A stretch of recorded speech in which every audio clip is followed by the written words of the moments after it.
Learning the dance of words. Separable phrasal verbs. Hello, language enthusiasts. Welcome back to our channel, your go-to place for mastering English. Today, we're diving deep into the world of phrasal verbs, more specifically, separable phrasal verbs.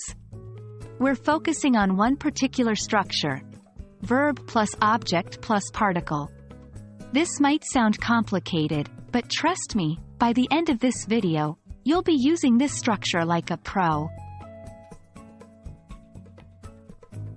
Phrasal verbs are an integral part of English. They consist of a verb and a particle, which is either a preposition or an adverb. When used together, they create a new meaning, different from the original verb.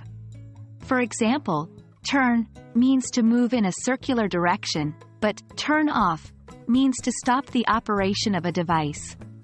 Among phrasal verbs, we have separable phrasal verbs. These are unique because you can separate the verb and the particle, and sneak in the object in between. It's like a word sandwich. Here is where things get interesting. In our today's structure, verb plus object plus particle, the object is placed between the verb and the particle. Let's look at an example. Please turn the radio off. Here, turn is our verb, the radio is our object, and off is our particle. We separated the verb turn and the particle off by inserting the object, the radio, in between.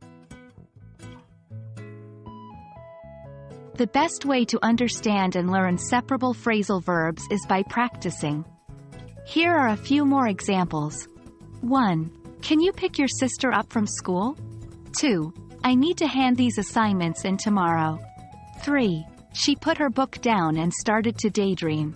Remember, practice is key, so try making your own sentences using this structure. Well, when the object is a pronoun, like it, them, her, it always goes between the verb and the particle. Here are some examples. 1. Can you turn it off? 2. I need to hand it in tomorrow. 3. She put it down and started to daydream. That's it for today, folks. We've unraveled the mystery of the verb plus object plus particle structure of separable phrasal verbs. Remember, practice is the key to mastery, so don't shy away from using these in your daily conversations. We hope this lesson made things clearer and helped you get closer to mastering English. Keep practicing and stay tuned for our next lesson. Happy learning!